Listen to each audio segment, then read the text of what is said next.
I really needed this week. So I'm so thankful to all of the writers and everyone who showed up to support them. Thank you. Thank you.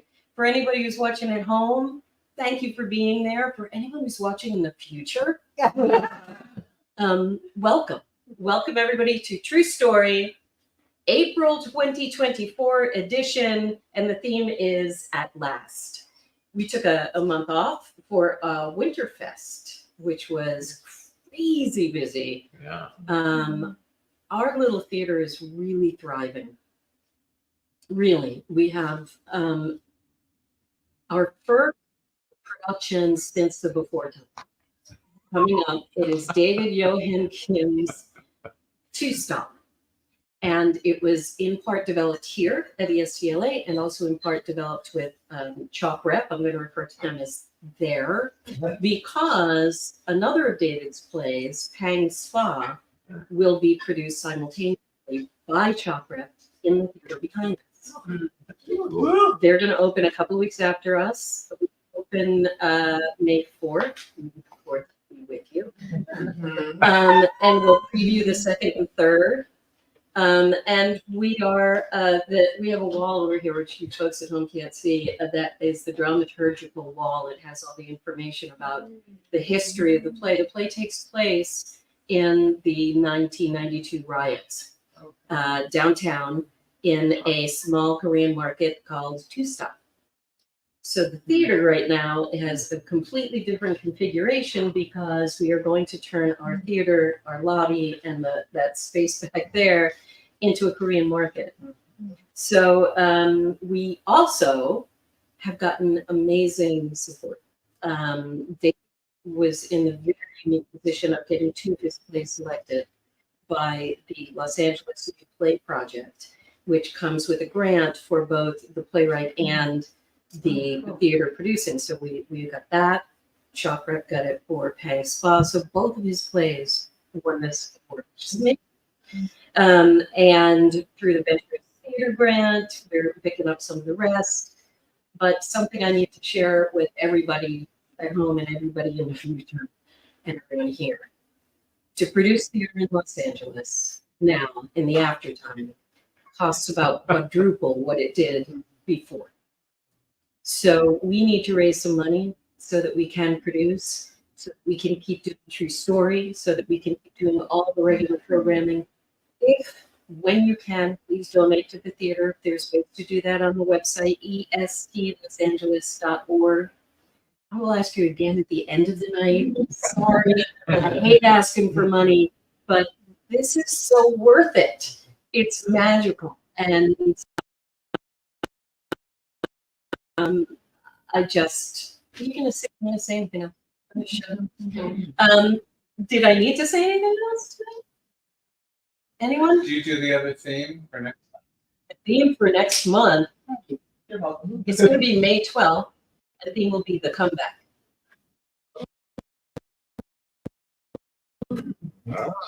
Right? It's going to be awesome.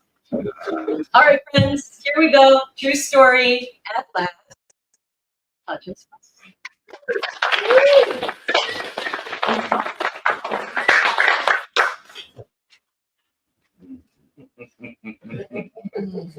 You said sweet stories. I think I'm the least sweet of the stories. I know, nuts. Michael and I were in the beginning stages of adopting a child when we were forced to confront a lie that was built on a previous lie. We told ourselves we're only going to check it out, the second lie, after claiming that our dog Travis, a beautiful Siberian Husky, surely must be lonely and longed for a little brother or sister, the original lie. In looking back, I believe Travis was as lonely as a pig in shit, but the seeds we planted by starting the adoption process were beginning to take root, and more than likely we were jonesing for some little creature to pour our love into.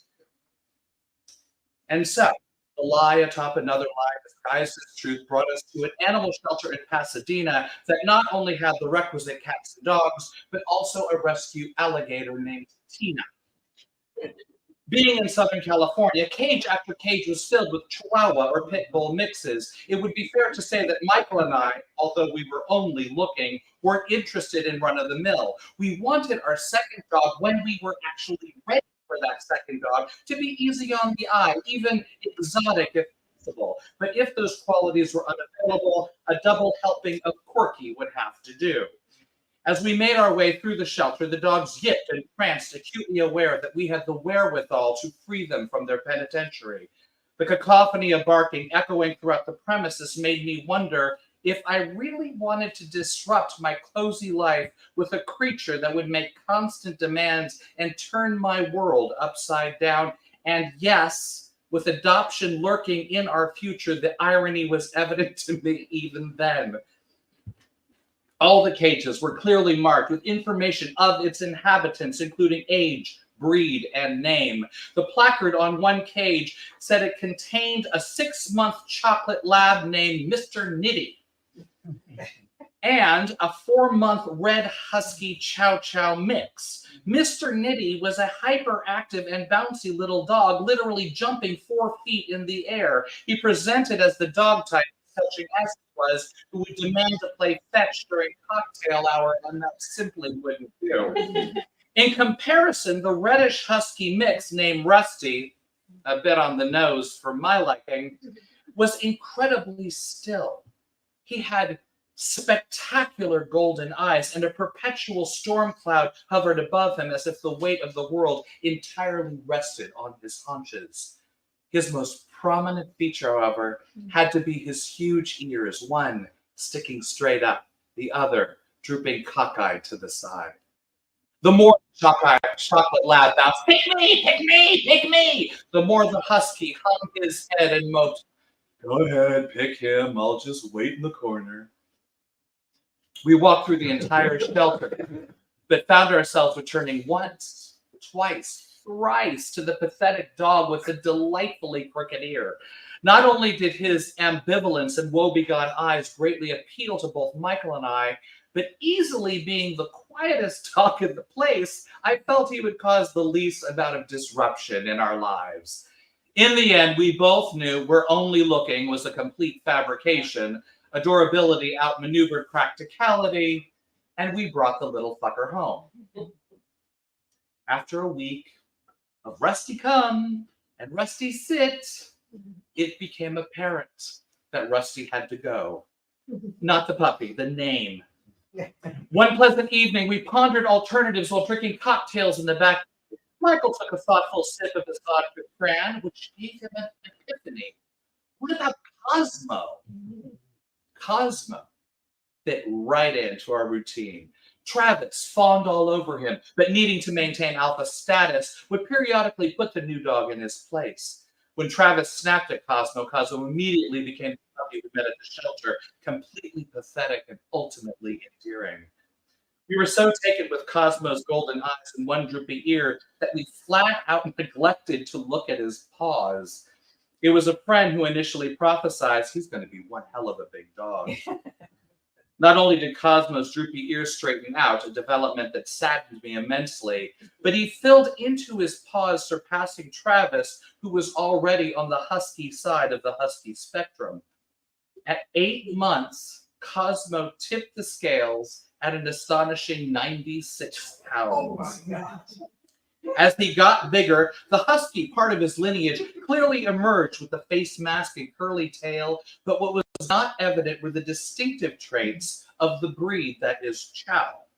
Now, Travis's best friend back in Brooklyn was a purebred Chow named Albert.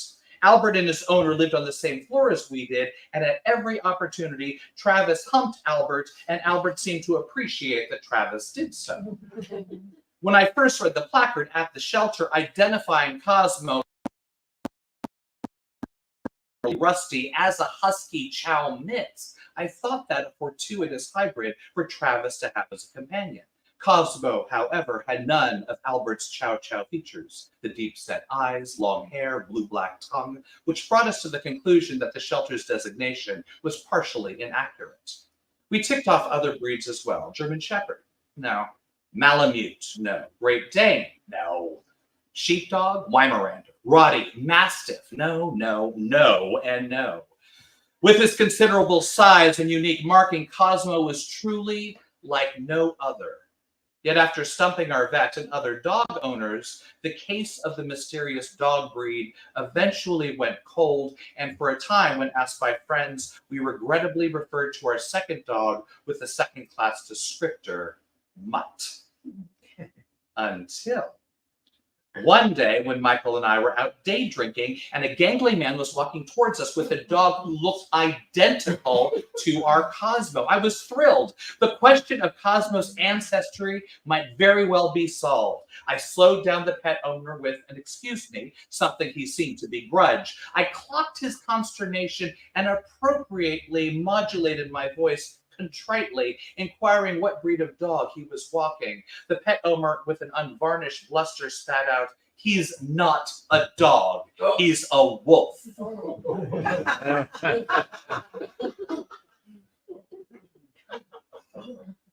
A dead mouse appeared.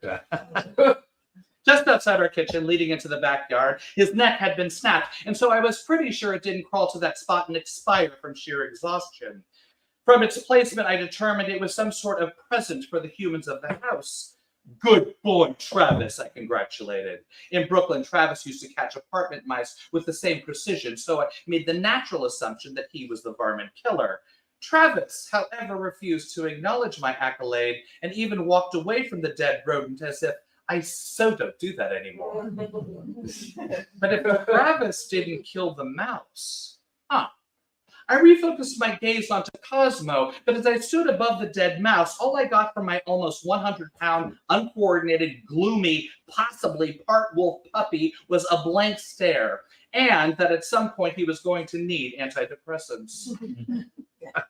A month later, another mouse was presented. 2 weeks after that, a sparrow, always in approximately the same spot, an offering to the mafioso Don to keep the blood feud at bay. But which dog was the benefactor? We were throwing a swell do at the house, and without informing us, one of the guests brought her well-coiffed Pomeranian named Howard. The front door opened. Howard was sitting pretty as you please on the welcome mat, and that was the last positive moment of the day. In a split second, our awkward dog became a weapon of mass destruction. Cosmo's strike was instinctual and swift. He lifted Howard up in his powerful jaws and shook the poor creature vigorously. I was sure he was dead. With all my might, I pulled Cosmo off Howard and sequestered the part wolf in our bedroom. We helped Howard's owner bundle him up so that she could take him to the hospital, where thankfully he survived. We no longer questioned who was gifting us those little bundles of death. Now that Cosmo's proclivity was out in the open, sacrifices were bequeathed to us with more frequency, some with fur, some feathers, others still with reptilian scales, all presented to us in gruesome tableau. Also, Cosmo's bark transformed, deepening from a non-committal yip to a sumptuously vicious snarl that scared the chitterlings out of even the most dog-friendly humans. Cosmo's hackles would rise, causing a deepened red stripe to appear down his spine. Didn't matter the interloper, delivery person, or dog walker, Cosmo wasn't shy to notify us that mortal danger was imminent. He got so tall, he was able to jump over our half fence on the front deck with ease, landing onto the front stairs, which led out onto the street. Then he joyfully terrorized the neighborhood, thrilled he had escaped. We hired a contractor to install taller fencing, which thankfully stopped Cosmo from escaping. His barking, however, got even more stentorian, more ferocious, rattling the back of your teeth with every eBay delivery. One morning, I had just started breakfast when I saw through the kitchen window a corpse on the lawn. I grabbed 2 trash bags, muttering to myself, "What'd you kill this time?" No matter the animal, the system was always the same. Michael couldn't stomach the idea of dealing with the carcass, and so I, with hefty bags in hand, would bag the beast and clean up any carnage. I became quite clinical about the task, staunching the ick factor and making sure to breathe through my mouth. As I approached the dead animal, I stopped short when I realized it was a house cat the color of smoke. She was a peculiar-looking feline with a small head and overly large ears and a sleek neck which was not aligned with the rest of her body. She appeared to be one of those inbred breeds that pet owners shell out a pretty penny for. I bagged the feline and then I rued the next move, which was finding the owner and giving them the bad news. Of all the people, it was our contractor who pieced it together. One of his other clients was searching for their cat who didn't come home the previous night. It turned out to be our neighbor who lives kitty corner to us. In this instance, an unfortunate colloquial. The cat, the color of smoke, did indeed turn out to be theirs, as I suspected, and it was a purebred. I found out that she was a Cornish Rex, who had one of those long-winded fancy names indicating aristocratic lineage, something like Lady Von Lottida from Catopia. But for brevity's sake, her family called her Chelsea. She should have known better than going into your backyard. I was floored that Chelsea's owner let us off the hook.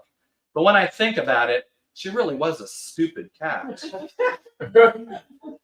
On another morning, I opened the front door to get the Sunday paper and was met with a Technicolor eyeful. The front steps was a battlefield of bloody remains and gore. Tufts of feather were glommed everywhere. We're not talking 4 or 5 out-of-place plumes. No, I could have stuffed a muff with the down stuck to my steps. Now, Cosmo could not have gotten to the bird, or perhaps birds, on the front stairs because of our newly constructed higher fence. I was at a loss as to what happened until I went out to the front deck, where I saw the mangled carcass of a sizable raccoon. Oh. What the hell happens outside our house at night? Now, being a fan of procedural forensic television, I deduced the following. The raccoon, needing a nosh, killed the fowl on our stairs, then fully sated climbed onto our patio, perhaps to recline on a chaise lounge.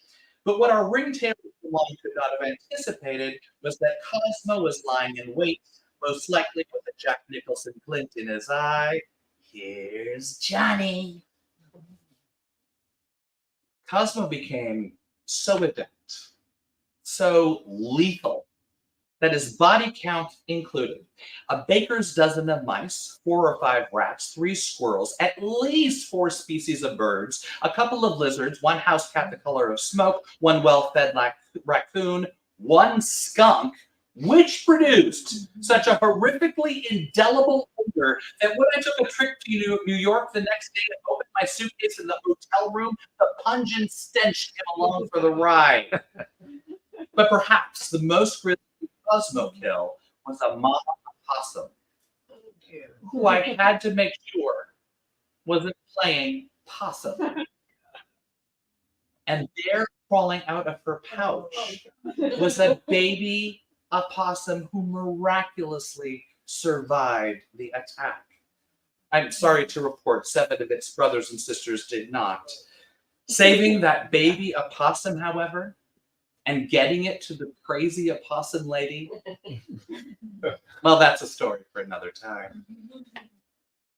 After 9 months, while Cosmo was killing a menagerie in our backyard, Michael and I had at last completed the adoption classes, the adoption seminars, the CPR training, the fingerprinting, and the intrusive home study. The only thing for us to do was put together an adoption photo album showing pictures of our life. The birth mothers would then thumb through all the albums, and from those pick 3 families to interview, one of which would become the adoptive family. I diligently chose photographs that best represented Michael and me, of our house, of us on vacation, with our nieces and nephews, and yes, even of us with the dogs, where Cosmo looked so adorable, a birth mother would never suspect he was a brutal killer who might swallow her baby like a detectable amuse-bouche. There were sleepless nights. Let me tell you. How can we bring a defenseless baby into our slasher film reality? To keep from going crazy, I thought something happened. To keep from going crazy, I learned to push through those thoughts and push them out of my head. Trust that there was some, mystical structure in place that would secure our future baby's health and at the same time quell our dog's bloodlust. I had to breathe through it, relinquish power, and patiently wait for our first nibble. And hope like hell that Cosmo doesn't nibble.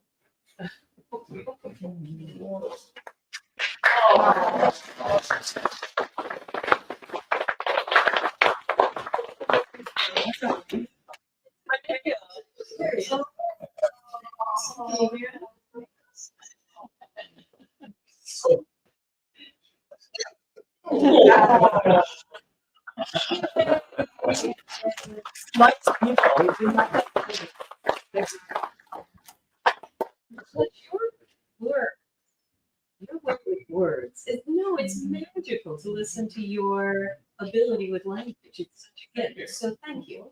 Thank you. That was my video of Cosmo. Oh, look.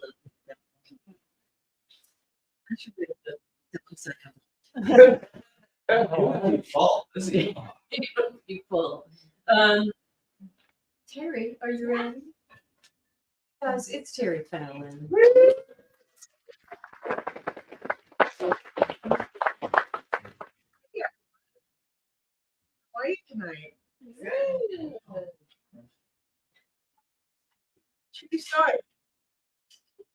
My first memory of my life, I was around 2.5 years old, hanging on the front of my mother's ironing board with my head thrown back in a fit as she tried to continue her ironing. I was way up and I wanted to go into town. I wanted to be in town. There were interesting people doing interesting things, and the air buzzed with activity. There were stores and things to look at and things to buy and candy. I wanted to be there, and every cell of my being shook with it. I implored her, I begged her, I cried. I want to go to town. My mother basically ignored my pleas and in an insufferably nice way told me I couldn't go. I felt like I was slapped on the face. I felt a wave of rejection. Oh, but that's where I belong. That's where I feel happy. I hated our house, always did. It was ugly. And there was so little going on. I felt the air stood still and I was suffocating. I had to get out. I had to go. I just had to. Why couldn't I go now? My mother tried again to reason with me. And she promised that in just a little while, my sister and brother would be home from school. I didn't care about them. They weren't that much fun. Nothing was compared to town. I increased the intensity of my tantrum by jumping up and down and pulling harder on the iron board, screaming louder. She said, Terry, stop it. You can't go to town. You're just going to have to be patient. I didn't know what that word meant, but I didn't like it because I knew I wasn't going to get what I wanted.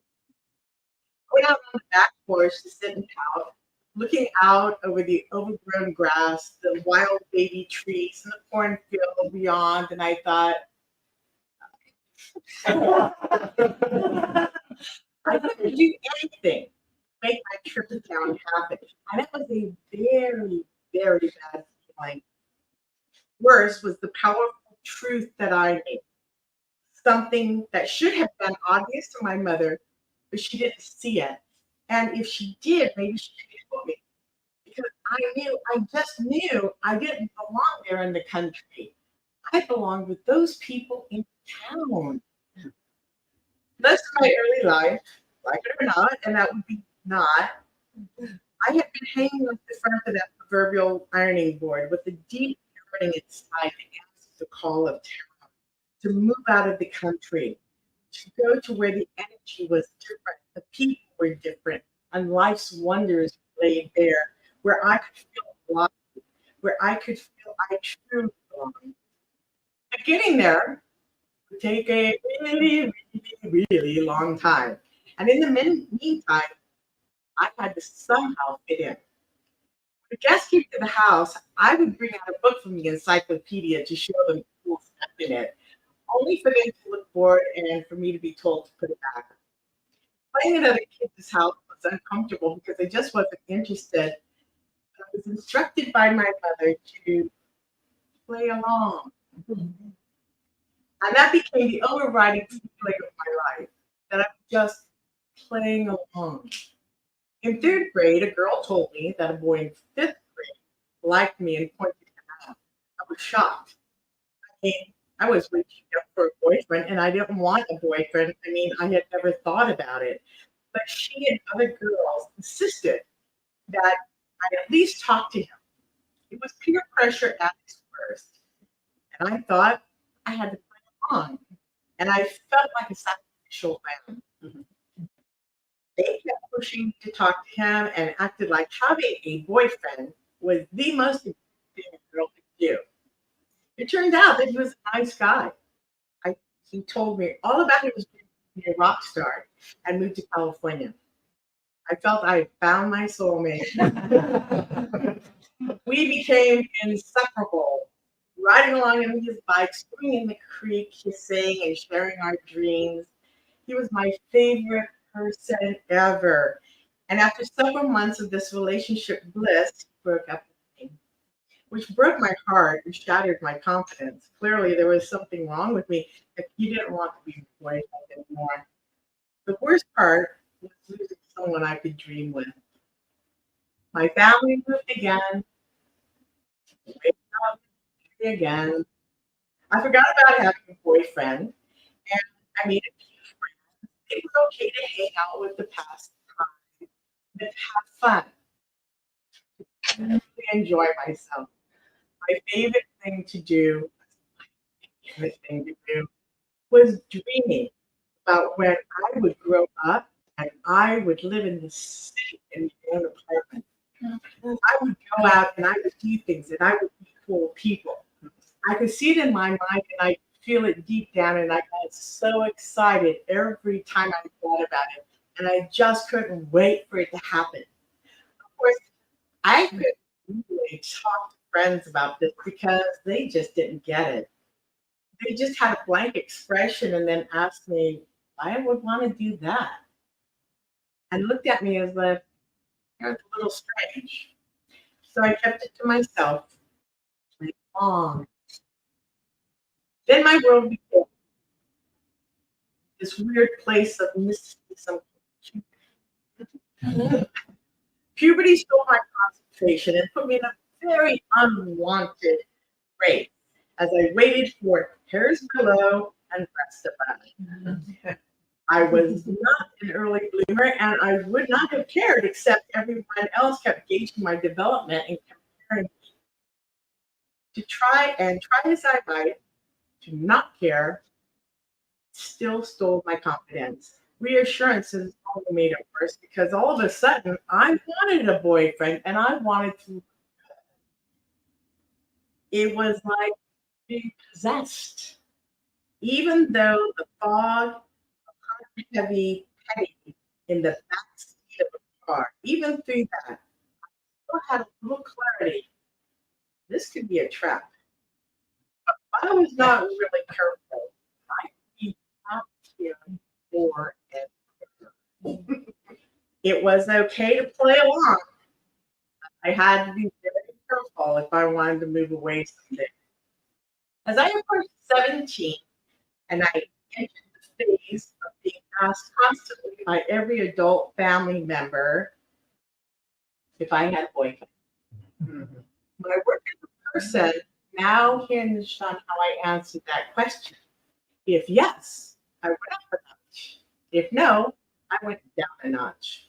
If yes, I have a chance to bonus points based upon who he was and what he did. In my father's family, I have 20 cousins. And for a moment, a group of girls were all the same age. And many of my cousins were very marriage minded. And some of us were not.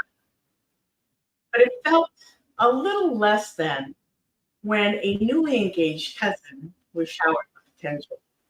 Of course, I had a boyfriend, but no one I wanted to parade in front of my family because I had other things on my mind, like the feeling that I had to get that hell out of there. I moved to Long Beach, California, from Nebraska when I was 20. I finally made it to the big city. What a wonderful time of optimism and possibilities, of new experiences and experiments. I had gay friends and friends in college and people with goals and dreams. I was surrounded by people who were engaging in life, who were surfing its challenges and expressing who they were instead of trying to color within the lines of who the world said they should be. I struggled with the realization I was too bumpkin. Nothing in my upbringing prepared me to create an authentic life. And I was still coloring within the lines because I needed something to hang on to as I maneuvered a world with less rules. Other people seemed to know who they were. I really didn't. I knew I wanted to be here, but now I was going to have to figure out who I wanted to be. And I was so broke. I was so broke. And there was no safety net. I just did not know how to make my dreams come true while struggling to make the rent. It was a hard time. And mixed in with all that, I felt the pressure of this heterosexual expectation of marriage. I felt that it was a natural course, that's something I was supposed to do, to have everything. So I dated and kept looking for that special someone I was supposed to find to make me whole, prove my worthiness as a woman to the world, and pay half the bills while I got close a couple of times. Actually, at least I thought I did. Well, if I take there was one that anyone could see that was going to work. I mean, he was a diehard Republican, for God's sake. The others were cute, Mr. Right, Mr. Wrong in all of this. Blah, blah, blah. Who cares? The closer I got to marriage, the more I and hyperventilated and considered throwing myself from moving vehicles. That's true, by the way. And the more I tell that, the more other women say, me too. So drivers, pay attention. Now, at this point, you might think, why didn't I figure out that I don't want to get married? Well, you see, I have no idea. Maybe because I didn't feel successful. Maybe it felt more like it would be an accomplishment. Maybe I wanted my grandmother to stop thinking I was a closeted lesbian. Or maybe because I thought it would prove that I was worthy of love. Getting deep here. Or maybe I just got so used to playing along. In my late 30s, it became harder to date because I was crazy busy. A military career, I was working on my master's. I was having a really great time hanging out with my incredibly beautiful gay men friends. And then I got the chance to travel to Europe. And then I bought a cabin in the mountains. And then I started teaching. I loved it. And then. One night, sitting in my apartment in Sunset in Vermont, Los Feliz, sharing a bottle of wine with a former lover, he said, "You look like you are very content in your life." I took that in for a moment, and I was. I was content. I was beyond content. It's complete. Sitting in my apartment in the city, just being me. At last.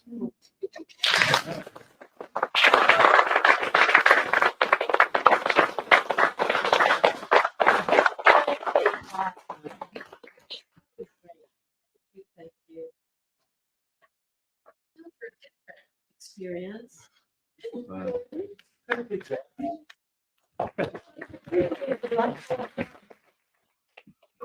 is a beautiful shirt. Isn't it? Okay. Vera and I drove across the country via the south. Our friend Dina needed someone to drive her car, a red Toyota Tercel from Ohio to Seattle. We agreed to do it, even though I hardly knew how to drive a car. We left in a bus from Port Authority. We picked up the car from Dina's old boyfriend, Chad. He lived in an enormous loft above an auto shop. The loft was decorated with set pieces from the theater where Chad worked. There was a city block set up inside.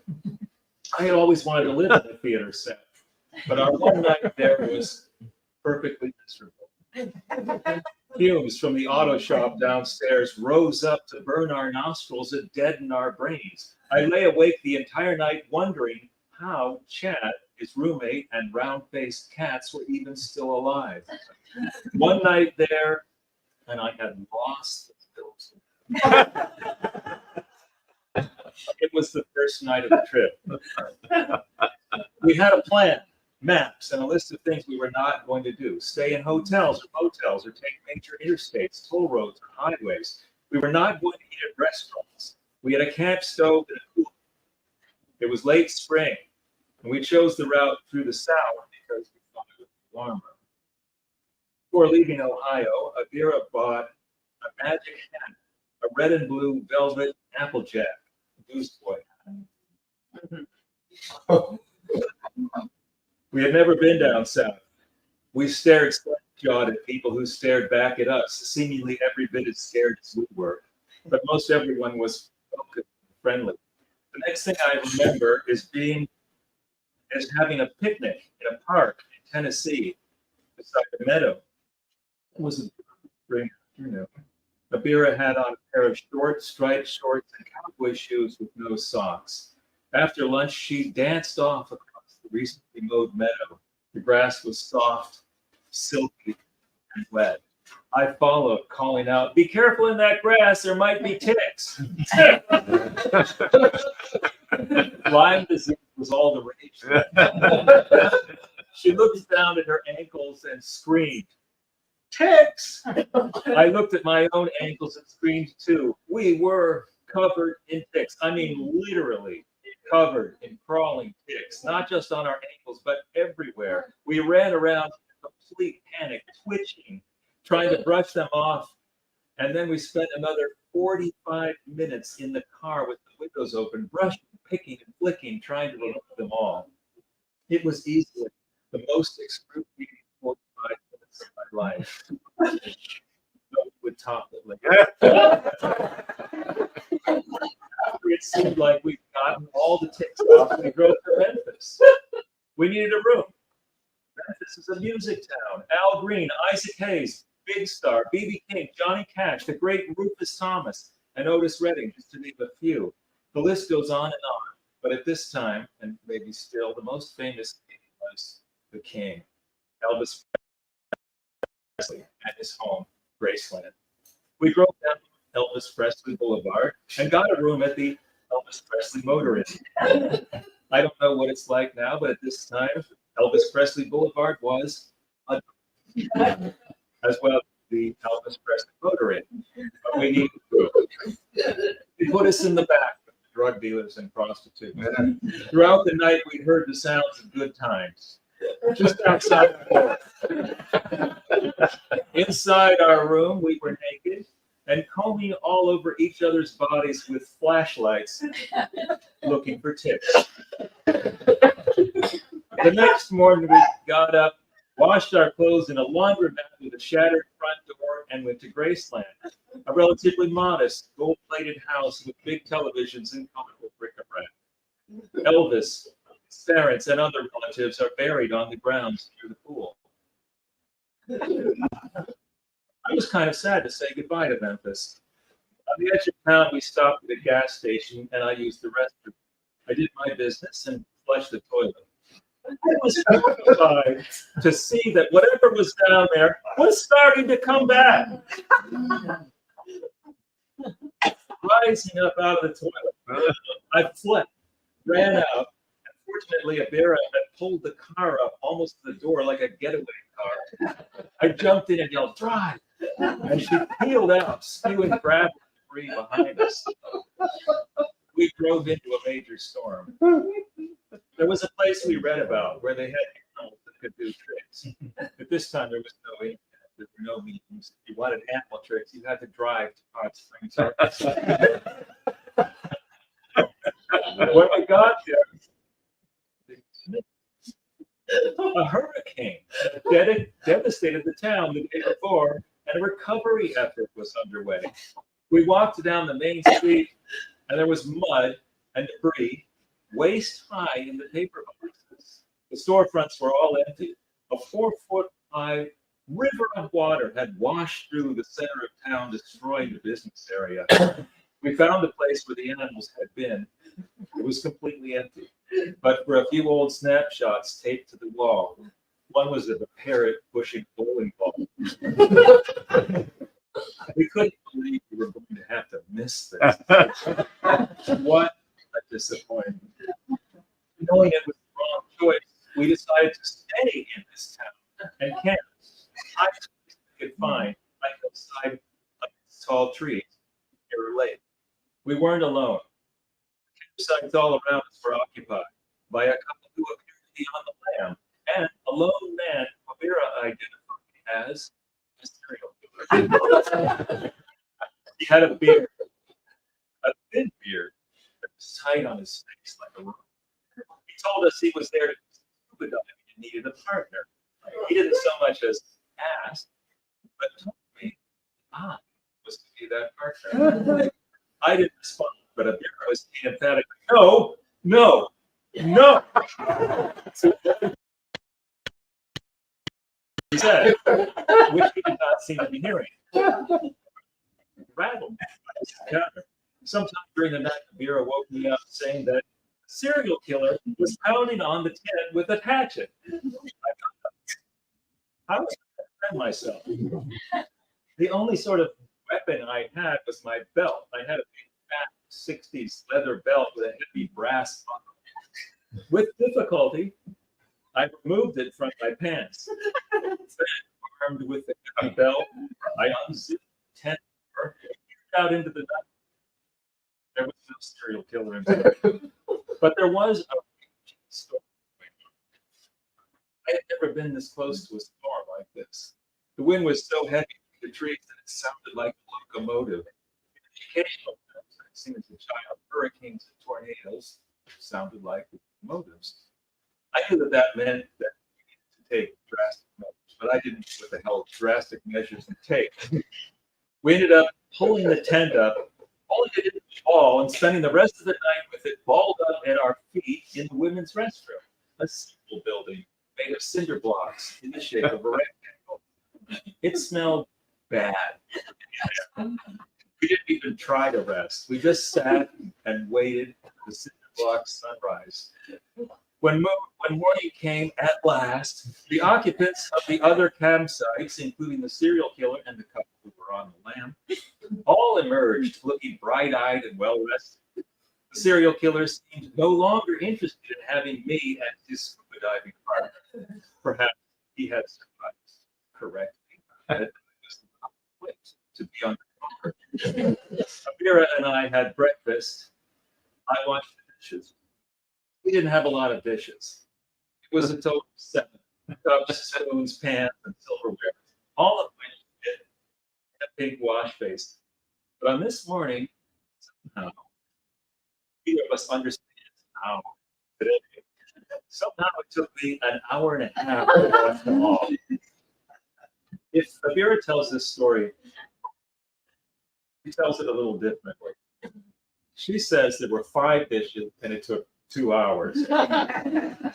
Abira watched in disbelief as the spectacle unfolded, occasionally offering words of encouragement. When finally we drove away with clean dishes up front, my driving was so erratic that another driver, who was not the police, pulled us over to see what the matter was. We were stopped by real police in Oklahoma at an inspection point outside a state park. They pulled out everything we in front of a long line of cars and trucks full of weekend partiers, many already drunk, leaning out of their windows to hoot and holler. None of them were detained. After an hour of searching, combing over our art supplies and personal effects, they found nothing. Full disclosure, we had things to find. Finally, they gave us a ticket for a taillight bulb that had gone out. We were given a citation and instructed not to leave the state of Oklahoma without seeing it. We lay awake most of the night in our tent, listening to blood-curdling screams coming from the nearby lake. In the morning, I walked over to the men's room and found that every wall in the building was smeared with feces. I rode to Oklahoma City, got the tail light all fixed, and headed for the state border. It was in New Mexico that things finally got out of hand. We followed the dotted line on a map instead of the solid line because it looked quicker. The road was only one lane and not paved. It might have been better suited to mountain goats. Calling it a road might be generous. It was more of a trail. We were in a Toyota Tucson. There were big boulders and no shoulder, and the road went on and on and on, rising. We had no idea exactly where it would lead, but we held on to the notion that we could get to the campsite on the other side of the mountain by taking this road, rather than back down to the ground. We were also low on gas. I started to think about the word careening. If a car came from the other direction, one of us might careening over the side. Still lost when it got dark. We were careening. If we ran out of gas, we were just screwed. At least it was a beautiful setting. We kept going for hours. We may have been only moments away from embracing hopelessness when at last we saw the VW van parked at a campsite. We wanted to stop and hug these strangers who did not seem friendly. A little further on, we found more vehicles, and finally the main road that led to our campsite, where we stayed for many days and nights. We spent our days drawing and painting. This is the kind of thing that craggy bottoms landscapes. If I ever paint a landscape, it's always a craggy bottom. That's more of the Bandelier National Monument. That's where we were. There's another one. Okay. We might have stayed longer, but one morning we met a sweet couple, older than us, set up at a big. They had dropped out of some yet stable life and lucrative careers as psychiatrists, I think it was. They now spent their day at a picnic table. They had a plan to save the children from the meaninglessness of a constricted life. They were writing 26 children's books at the same time, and they were eager to tell us all about it. I don't think they had actually written any books, but they had titles. Very generous in explaining how important these titles were. Watch the Donut, Not the Hole, and Reflections in a Mud Puddle were two that stand out. Abira and I were on opposite sides of the table. The man sat next to her, the woman next to me. As they were explaining their project, it became clear that they were interested in more than just saving the children. During conversation, the woman was sensuously brushing up against my arms and legs and whispering in my ear. The man, too, was aggressive, octopus type, quite familiar. I looked over to Vera, and she mouthed the words, "What?"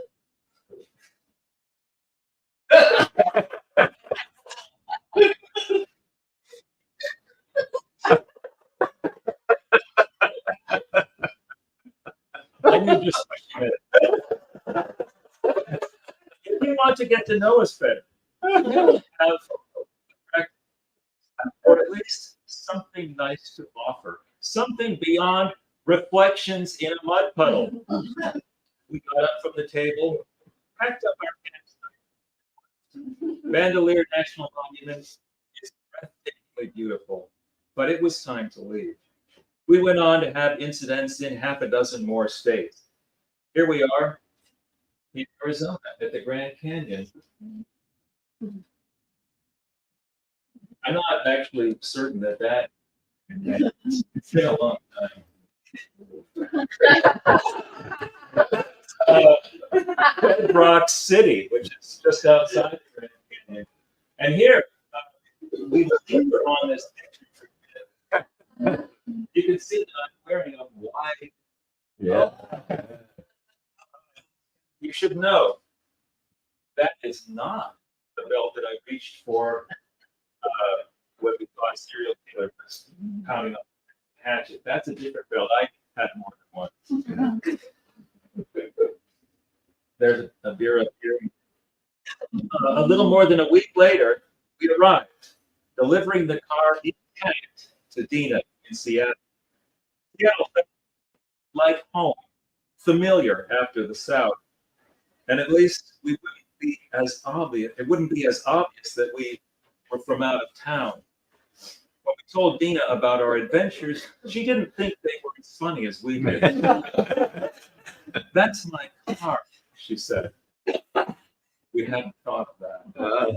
She made us delicious Japanese food and showed us how to sharpen a knife on the bottom of a ceramic cup. The next morning, there was a on the car by one of Dina's neighbors. It read, "If you don't live here, get the fuck out."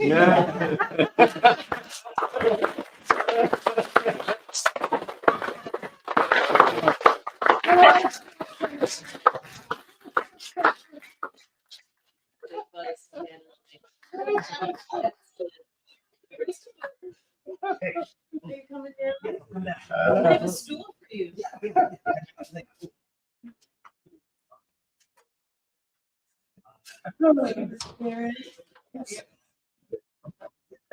Yeah. Christopher's got. Hey. Find your- I don't know if I'm on camera, but I'm probably more than Jesus. Really?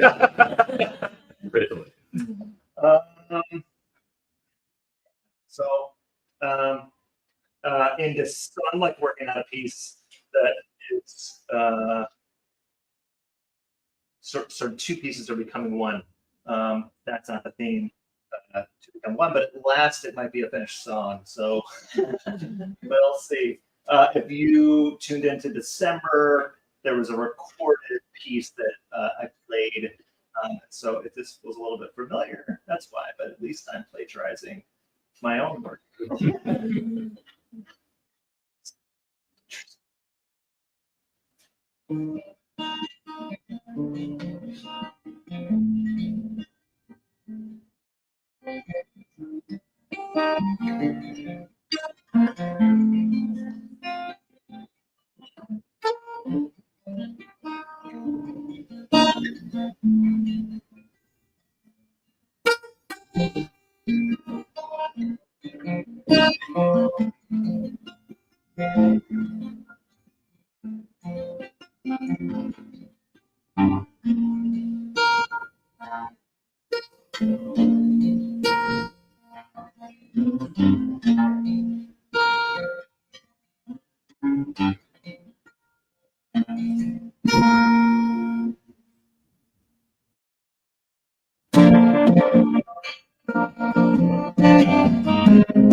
Thank you.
Airport.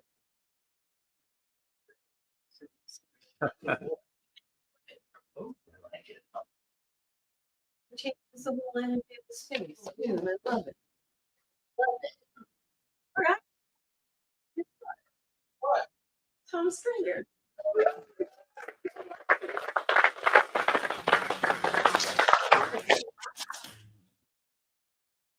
In my freshman year in college, I fell hard for a fellow student named Jeannie, a green-eyed, brown-haired beauty a year older than me. As a sophomore, she held an academic status that struck me as attractively mature. Besides me, there were two other guys pursuing her, and she couldn't decide which of the three of us she was most interested in. On our walks through campus, Jeannie would tell me personal things about herself, which was a new experience to be confided in by a woman. She trusted with the knowledge of her vulnerability. The summer before, a guy she was dating had tried to force himself on her, and she was now feeling wary about dating at all. Also that summer, while driving, she'd caused a minor traffic accident, and the cigarette she was smoking dropped a hot ash in her lap. Jeannie could be funny in a surprising kind of way. Once, after a nighttime walk through campus, we snuck into the student government office. She had dated a guy the previous year who was now the vice president. "I'm hot for your spot," she wrote. and a note that she left on his desk unsigned. As for the three guys vying for her attention, I was pretty sure I was ranked number 2, but in strong contention for first place. Jeannie had an easy laugh around me, and early on told me that she hadn't laughed in a long time. I'd never considered myself particularly funny, but I liked hearing this and figured it meant my chances with her were pretty good. I don't remember who the third guy was, but I kept my eye on Philip, the first place. I'd seen him hanging around the dorm snack bar where Jeannie worked the counter. Philip was a handsome, bearded, long-haired jock who had the advantage of being a sophomore and knowing Jeannie for a longer time than me. He was built like a linebacker, short and solid, but had quit the football team. He was a nice guy, with an easy chum, well known for his access to good pot, as well as for throwing parties that featured a punch bowl laced with LSD. I had my work cut out for me. I too was a nice guy, but otherwise, what was I known for? Getting good grades? Certainly nothing special. At the beginning of the year, I had cut my hair short as a protest against being there. Johns Hopkins was not my first choice of colleges, mainly because it was in Baltimore, my hometown, a town I had a deep and abiding desire to move away from.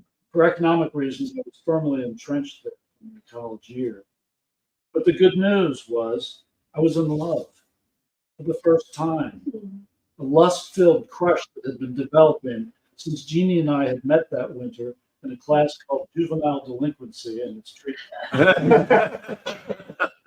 I was mentoring a 12-year-old named Chucky at a juvenile detention, a relationship that only blossomed after I'd let him drive my mother's big boxy old Ford around the parking lot. Jeannie was a volunteer big sister at another facility. In class, we both talked about our fieldwork, how inadequate we felt in trying to help these kids. An opportunity arose to advance our relationship when a nighttime party cruise in our harbor was advertised around campus. There was some buzz about it, and I managed to be the first one to invite Jeannie as my guest. Unfortunately, she also accepted an invitation from Philip to visit his family in Pennsylvania on the same day as the cruise. She'd call me when she returned. That afternoon, I called her house a number of times, checking with roommates about her estimated time of arrival. She was late to return, and by mid-afternoon, it started raining. I sat in her living room waiting for her to get dressed.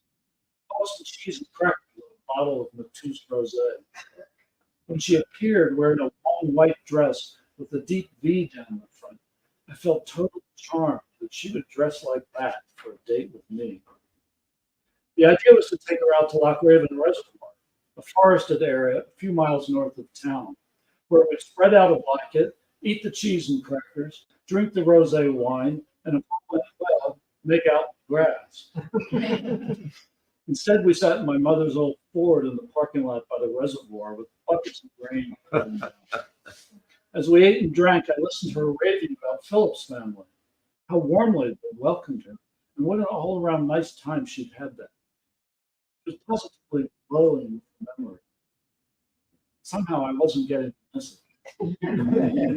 We drove into town and boarded the cruise ship. There was a live band that was rocking and dancing and had a great time. After a slow song, my friend Steve, Sly Lothario, pulled me aside.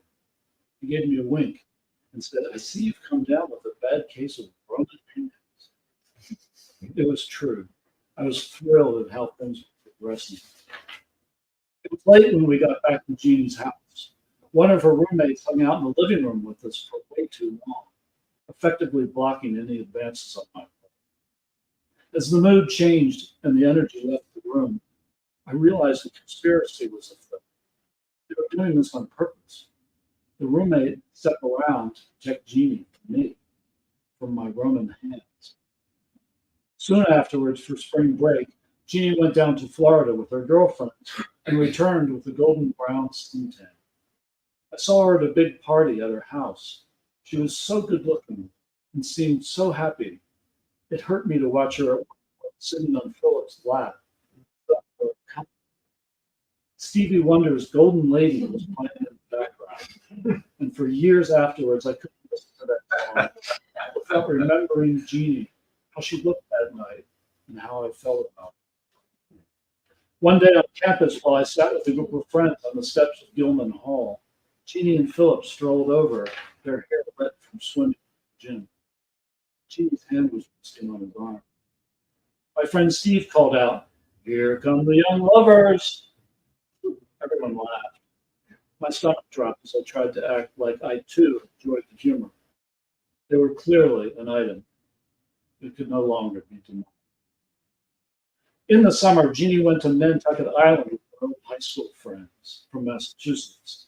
It was an annual tradition. They'd gather at her friend's parents' beach house, and they'd all take summer jobs at a sandwich shop near the harbor. I worked on campus that summer as an office clerk, and one day I ran into Philip. Always gracious and hospitable, he told me he was going up to Nantucket, that I should come too. 2 weeks later, in mid-August, I quit my summer job and hitchhiked from Baltimore to Boston. For a day and a night, I stayed with 2 old friends from high school who were taking summer school classes in biochemistry at Harvard and living in the dorm. Since my mind was set exclusively on tracking down Jeannie, I didn't feel an iota of envy for my smart, ambitious friends, both of whom went on to become highly successful surgeons. With my big canvas backpack, I hitched out to Hyannis Terminal in Cape Cod and boarded a ferry boat to Nantucket. I hadn't told anyone I was coming. I just arrived at the sandwich shop, where I found that Jeannie had gone out to Springfield for the weekend. Philip was there, though, and welcomed me despite an entanglement that was clearly developing between him and one of Jeannie's girlfriends. I saw their shadows making out one night outside the front door of the girl's parents' house. This boded well for me. I was staying in one of the tents on the front lawn of the beach house, along with a few of their friends. When Jeannie returned, there was tension in the air between her and Philip. The next day, we all packed into cars and went to the beach with blankets, towels, and a picnic lunch.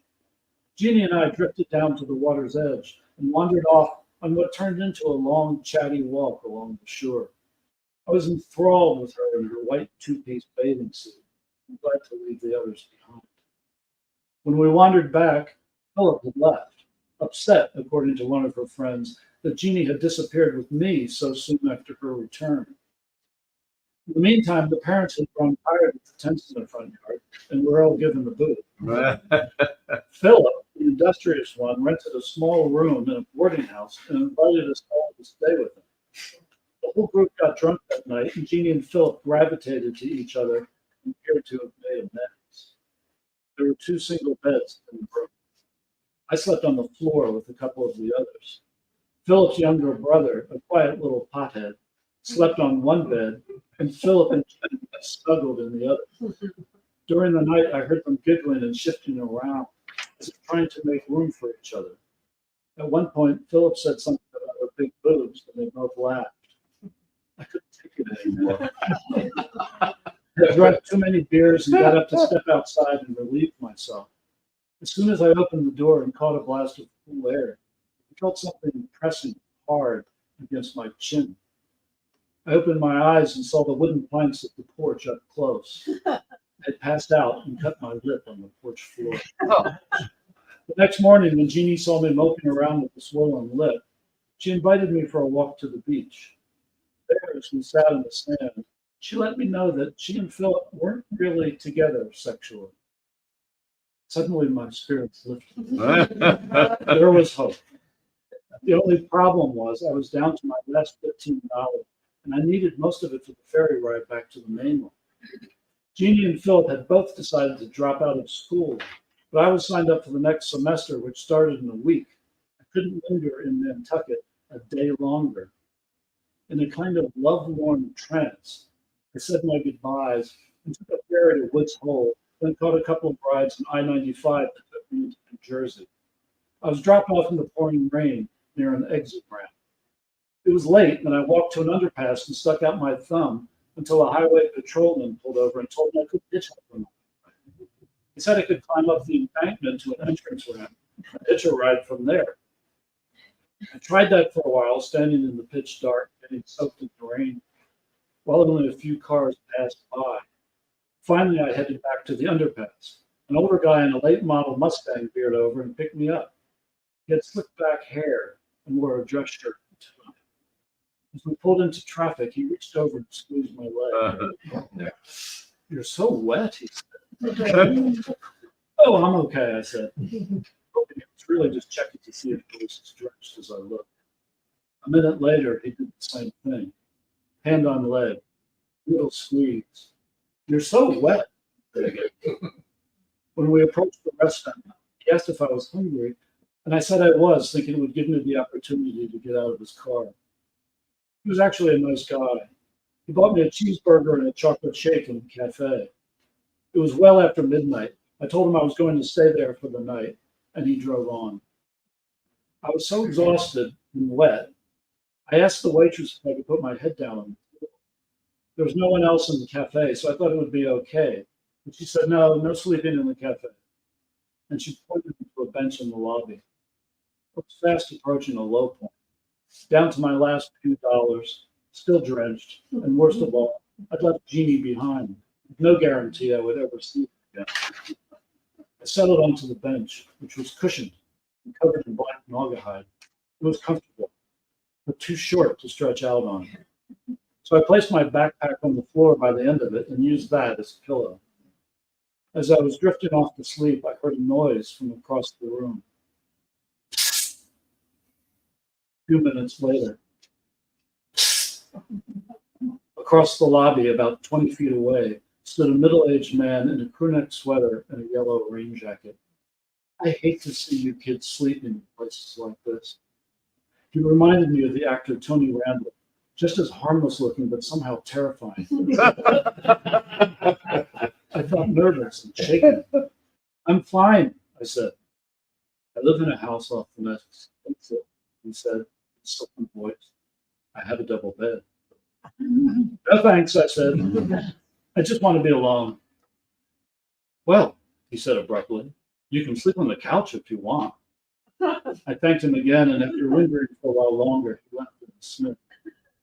I tried to go back to sleep, all the while thinking, these are not the ones I want to want me.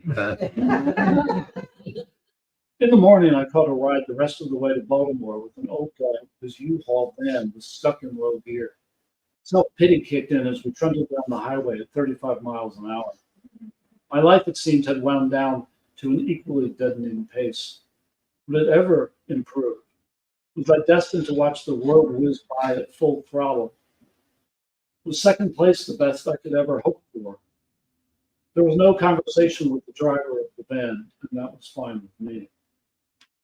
Later in the fall, Jeannie returned to Baltimore, and I spent a day driving around with her, helping to find an apartment for Philip and her.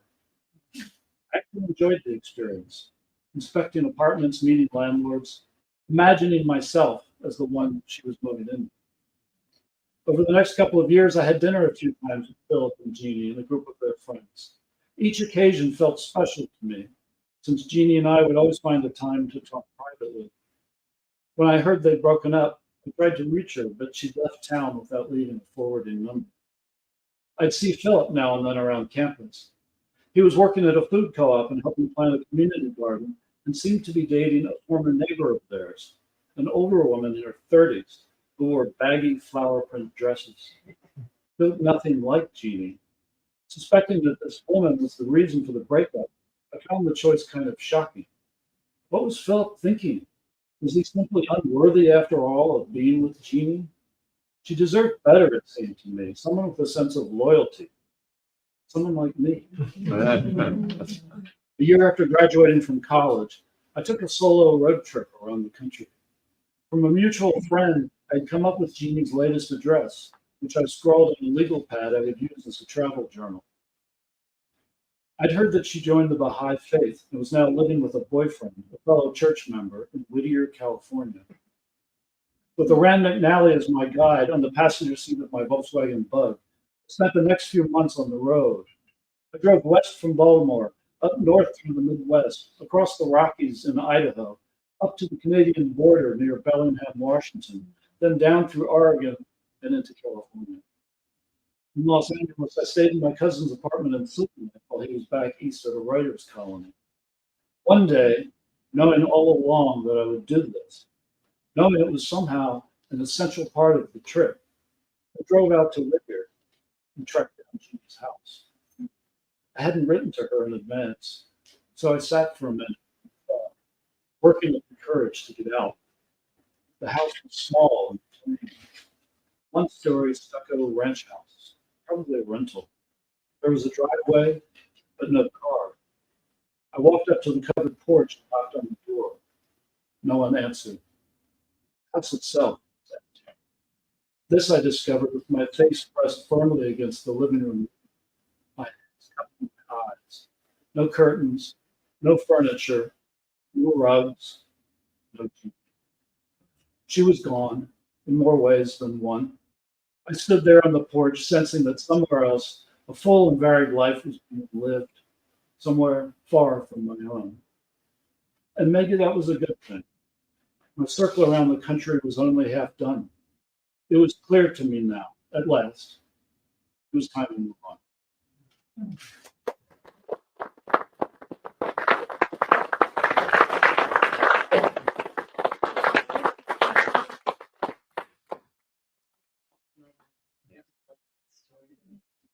Patty, are you ready? Last but never ever. Patty, everybody.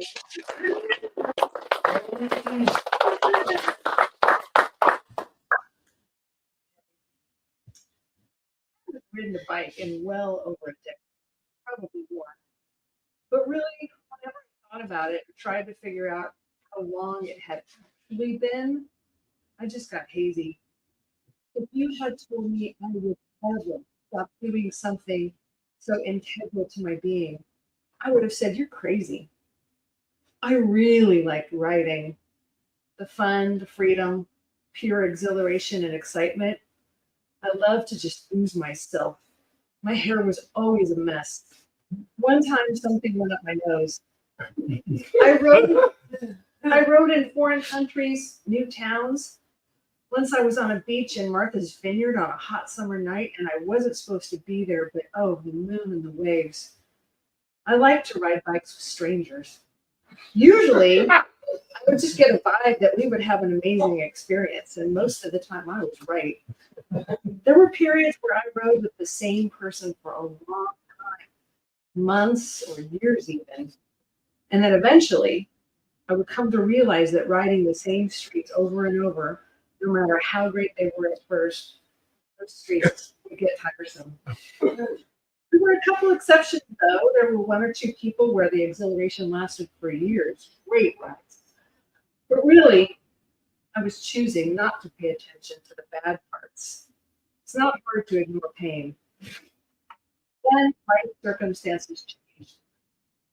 Feared I would not be riding bikes anymore. There were no more roads. At first, it seemed like this might pass, but after a year, then two, and many more, I didn't think I would ever feel any of it. Exhilaration, excitement, pain even. It was all over. And after a while, I accepted that. With that acceptance, I knew that I didn't know how to ride a bike anymore. The old adage, it's just like riding a bike, you never forget how. Guess what? Sex is not like that. If you don't do it, you lose it. And I just hope to say this, did you really think I was talking about riding a bike? For the record, it is not a bug that flew up my nose. But I didn't see a future where I'd ever want to have sex. I couldn't remember what it was like to feel those urges in my soul. I'd look at those longevity studies that said sex is good for your health and think longevity is related. There's Netflix and there's cats. But then I became single. And I knew there might be bikes out there. And those, legally, technically, I could actually have sex. There was no one to stop me. And I wondered am I brave enough to find out? Maybe I could learn again and have messy hair and things in my nose and get my heart broken. My imagination began to flood my dreams with future memories. I started small. Remember that perfume I used to wear? Cinnabar by Estee Lauder. Is it still around? I bought it on eBay. Although it's not as good as I remember, my chemistry had changed. And there were some interesting Amazon purchases. They love moisturizing gel with 4% lidocaine, as well as Cocoa Bliss Feminine External Moisturizer Oil Based Non-Sticky Texture. These were recommended by Kathy, the Wizard of Burbank Physical Therapy. She fixes the lady parts with better Kegel exercises and oiled up massages and biofeedback and comments. She made me realize that I wasn't broken and I could remember. And now I want to shout from the rooftops. Can we normalize that sex is part of our human body functions? And if our arm wasn't working, we would think nothing of getting help for that. Physical therapy is to help all our body parts. And actually, it turns out I'm far from alone in being friends with peace. So, at last, opportunity knocked.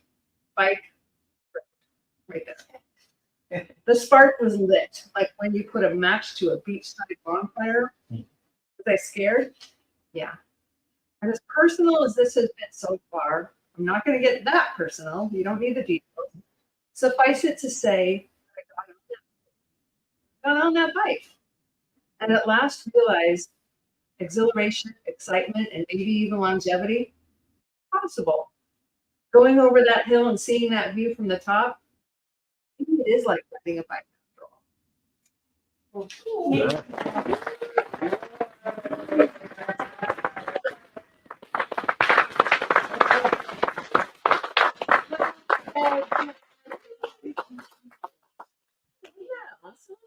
That was a great night. Thank you, everybody who came out, everyone who's here. There's cookies and strawberries and wine. And for you at home, you should have been here. Donate if you can, please. Sunday, May 12th. We're going to be 12th because opening weekend for Two Stop to Play is the previous weekend. Please come to see Two Stop. And then please come to True Story on the 12th, and the theme will be the comeback.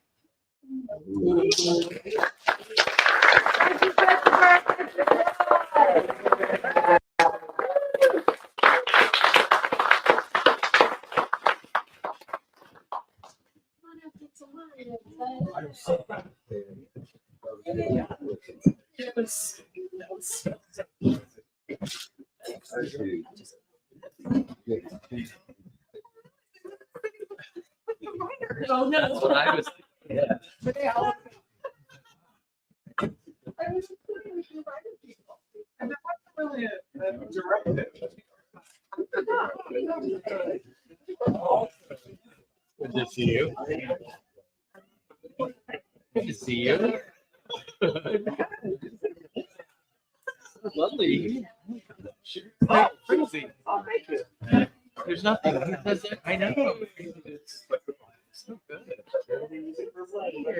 Right? Exactly.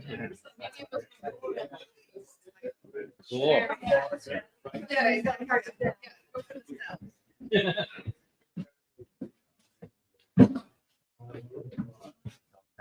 Gordon, thank you, thank you, thank you. So you're. Can I just take pictures? Yeah. I'm